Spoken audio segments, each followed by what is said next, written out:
When we came over 50 years ago, I was adopted by my parents, and I became Jared Rayberg.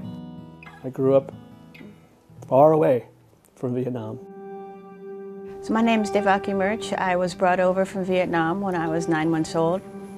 This is the plane manifest. When I was looking through it, through the survivors, it was the first time that I actually saw my own name in print as a survivor from the plane crash. Suddenly, in a paddy field near the town of An Phu Dong, horrified villagers heard an explosion, and suddenly there was flaming wreckage. April 2025, it commemorates 50 years since Operation Babylift, and it's given the opportunity for a lot of stories to be told. I was one of the orphans airlifted out of Vietnam in an event called Operation Babylift. There are many aspects of my past that remain a mystery that I just don't know and will never know. We're going to New York City. We're going to be going to the 50th anniversary. I might be meeting someone that I helped carry up the steps of the plane in 1975, and now they're over 50 years old. It's just kind of amazing.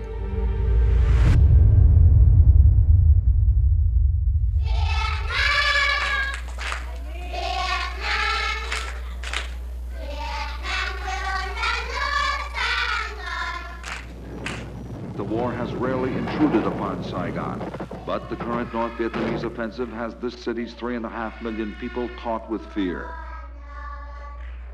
Before moving to Vietnam, the only thing I knew about Vietnam War was what I saw on the network news. The Allied command in Saigon, in its latest weekly casualty report, said 3 Americans were killed in Vietnam combat and 4 were wounded. Which was usually casualty numbers. We knew the war was coming to an end. We had seen the photos of people hanging on to helicopters, trying to escape. We knew that the war was coming south to Saigon. What they discovered at the last minute, as Vietnam was basically collapsing almost at an exponential speed, was they had all these orphans stuck in Saigon who'd been pre-adopted out to U.S. families all over the United States. They had to get them out. At the orphanage, there's a roof on top, and we would go up there at night, and it was just amazing to see everything just coming closer and closer. You just felt like someone was just going to set this trap that's just going to close you off.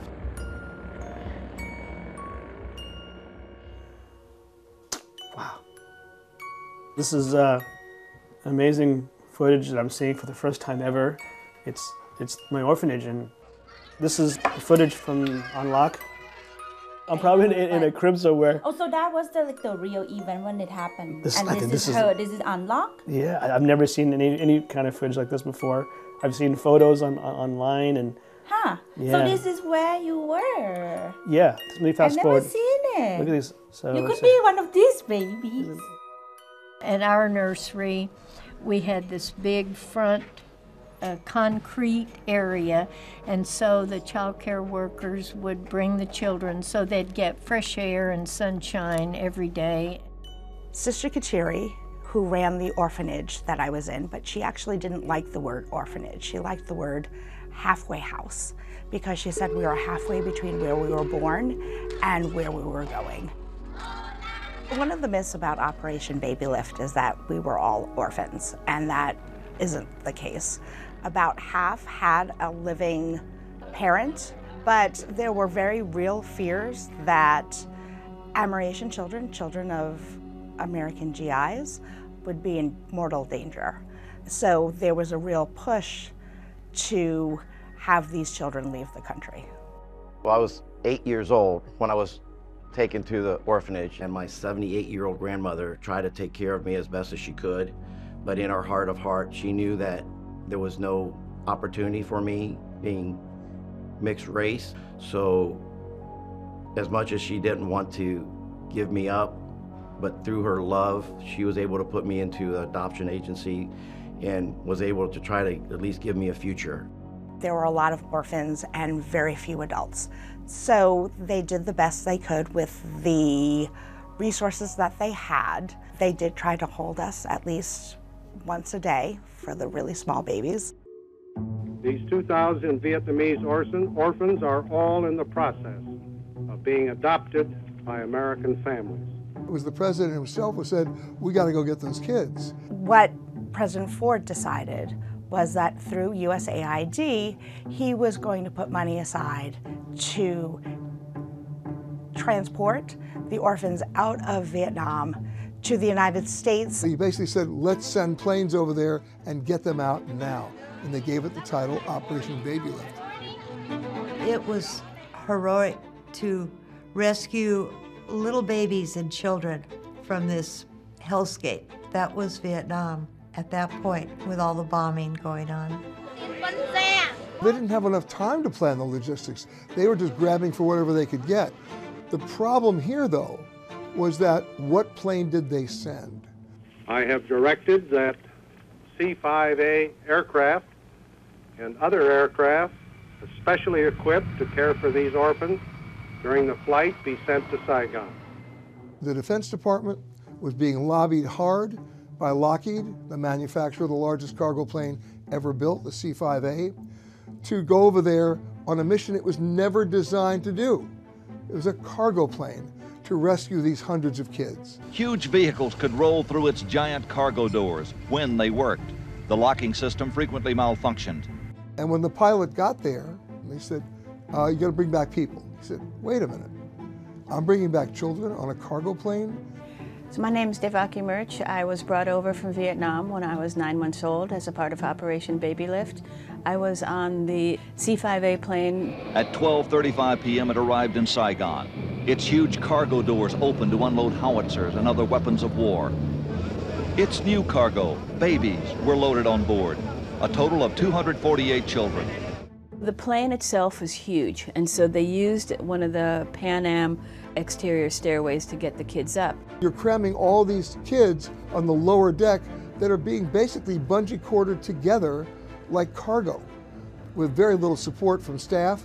Some people were upstairs in the troop compartment placing them with a pillow, child, pillow, seatbelt you in, pillow, child, pillow, and seatbelt that one in. I was taking care of 2 aisles of children, and on one side there were 6 infants in 3 seats. The babies just kept filling on up. In the actual audio tape obtained by 2020, the crew discussed taking a high-altitude flight. They put them on the plane, they rolled down the runway. Loadmaster, do not stop the operation, do not. 28, clear for takeoff. They took off. It was a normal takeoff, but then everything after that was anything but normal. I was in the galley in the rear of the plane, filling up baby bottles, and there was a loud explosion. And at 23,000 feet, 10 minutes into the flight, the rear cargo bolts failed. And that massive door, and it's massive, blew out of the plane. I looked back and saw the doors falling off like they really never was attached. Immediate depressurization, and a lot of people were sucked to their death right at that moment. The pilot, with only control of the engines left, turns the plane around, heading back towards Saigon. So about 2 miles short of the runway, he impacts a rice paddy at 309 miles per hour. That's twice the speed of a normal landing. The wings went one way, the tail another. My ear came off completely. It was sewn back on. My back was broken in 4 places.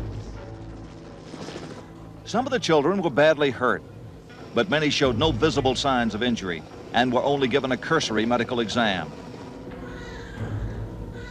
So, a flight that took off with so much hope for so many Vietnamese orphan babies ends so very tragically. And now you had another problem. That clock was still ticking. You had to get them out. Now, the pilots survived, some of the crew survived, but now Vietnam is still going to collapse in the next couple of days. Pan Am were still operating their planes, And they swung into action, filling every seat they could possibly fill by getting these kids on those planes. Because remember, there were parents waiting for kids who didn't know at that moment whether their kid was alive or dead. They just knew about the crash. We had 2 747s that were operated on April 5th, the day after the C-5A crash. I was aware of what happened with the C-5A plane. My grandmother, she thought I was on the first flight. So I remember her coming to the orphanage and walking through the gate and just frantically looking and just trying to see if she could see me. And then when she saw me, I could see the tears just kind of welling in her eyes, and then coming over and then giving me a hug that eventually would be our last hug before I went to the airport that day. So I'll like I said, that's seared into my memory. The main thing was to get these children out as soon as possible. When Vietnam was failing and falling, they had to get out too. So you had this ticking clock, you had a limited number of seats, everybody was scrambling to get on these planes. I was fortunate to be on the second flight of the Operation Babylift. I was on the second flight out from Vietnam, from Saigon. First time I probably saw a plane in person. So, seeing this huge machine that's a football yard length is just mind-blowing for me that this thing was going to get off the ground. I just remember just closing my eyes and just saying, please, God, please just give us a safe trip, safe journey, and, please get me to where my family is. My name is Carol Mason, and I'm a Vietnamese adoptee off of Operation Babylift, and I'm going to LaGuardia Airport in New York to pick up my airlift mother, Karen Ryan. I was a flight attendant on the Pan Am flight out of Saigon. This time it's very precious because this is the big anniversary event.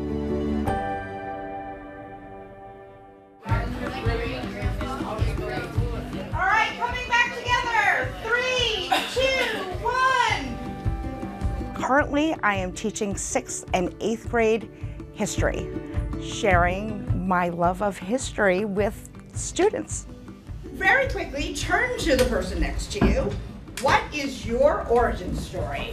The school where I teach, the 4th graders do a great unit on immigration. As part of that, for the last 2-3 years, I give a G version of Operation Babylift. I was one of the orphans airlifted out of Vietnam at the end of the war. So, that's me! That's my very first picture! Yay! These 2,000 Vietnamese orphans are all in the process of being adopted by American families. One day, my mom ends up getting a call that there was a group of babies and could they please come to the hospital and pick me up in Newark, New Jersey. So my very first family photo with the Hopes was in the Star Ledger, was in the paper.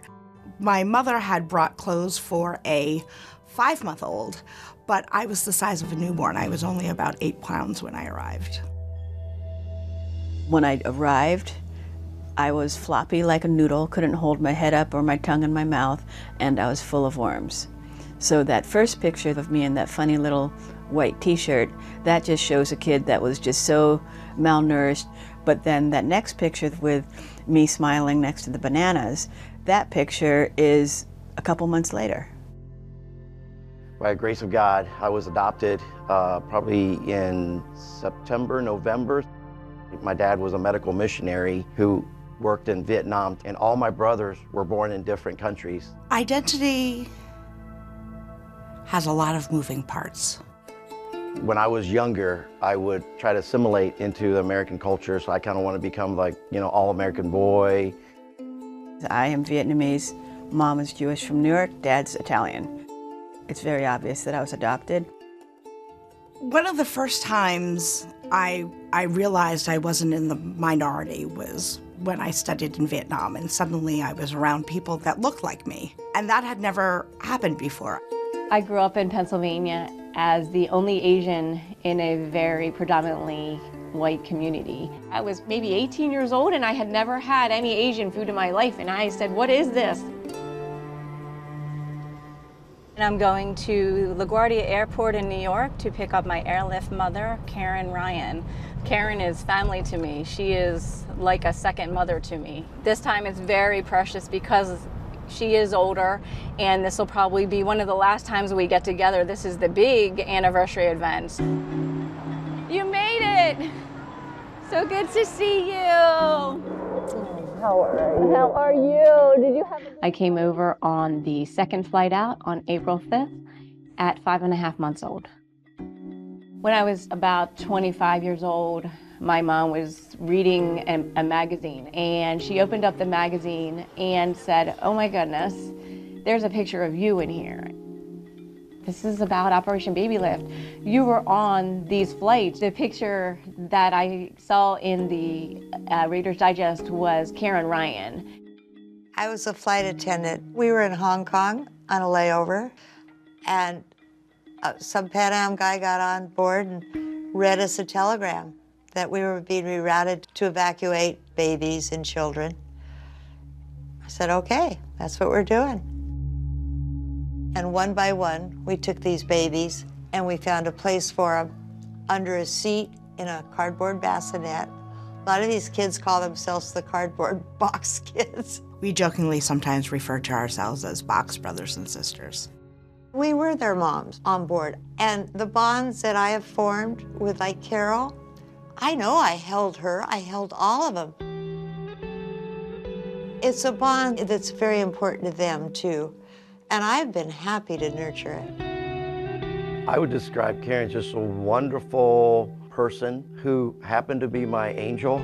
Just been wonderful to have her as a friend throughout the years. She had many phone numbers of some of the adoptees that she was in contact with from the plane that I had not known. Once you meet another adoptee, a lot of times you can finish their sentence, or you know what they're thinking and you know what they're saying before they really say it, because you had the same feelings, you share those feelings.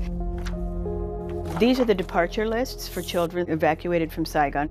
The goal is to compile all of these lists into a searchable database. I call this project Operation Babylift Collection. There has been all of these different events and conferences about Vietnam this year, and I've been doing these exhibits for the last couple months. The paperwork that I have was actually from Mary Nell Gage in her basement for the last 50 years. There's 33 bank boxes of paperwork. That is the only remaining records of all of these children. After our work ended in Saigon, naively, I guess, but trying to be of service, said, yes, I can take all those boxes. The big discovery, she brings up like 7 file folders. And I just grabbed the top one. I'm like, Mommy, because this is my mother's handwriting. And it's all the process papers the adoption agency in Boulder, Colorado had about the process of my adoption. And so it had my mother's application letter, and then like child arrived, survived C5 crash. But I had never seen this folder before. It is an element of validation of us existing that as an adoptee we've never had before. All this material needs to be preserved for an individual adoptee to learn more about their history or herstory. Can be very life-giving. I wanted to explore who I was, as in finding my biological family. So that actually was something that I did. I took the DNA test years ago. In the last 2 months, I actually found what we believe is my biological uncle. No, I have not done any DNA testing. I think as I'm getting older, that is something I'm definitely more open to explore. This is the only blood relative that I know. It's nice to have these moments that we can look back on someday when she's all grown up. And doesn't want to play with us anymore. Yeah. I was an only child, so I longed for brothers and sisters. So my adoptee brothers and sisters and the people that I've met through the mission, it became my family. It just feels like there's a connection there, that you just share a common bond, that it's very easy to talk to. This is a special reunion. This is the 5-0 I hope the kids keep having their reunions.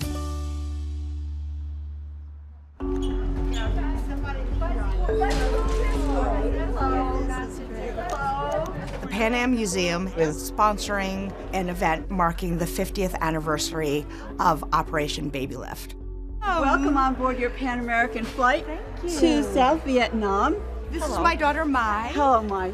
Oh, welcome, welcome. My daughter, Mai, is 14 and will be really one of the first times that she hears about what it means to be a part of Operation Babylift. If it wasn't for you, we may not be here. Yeah, but you are my hero. Well, for me, it's just a great chance for me to thank so many people. This is the first time that all of those people have been together since 1975. When I came to the U.S., this is what I wore.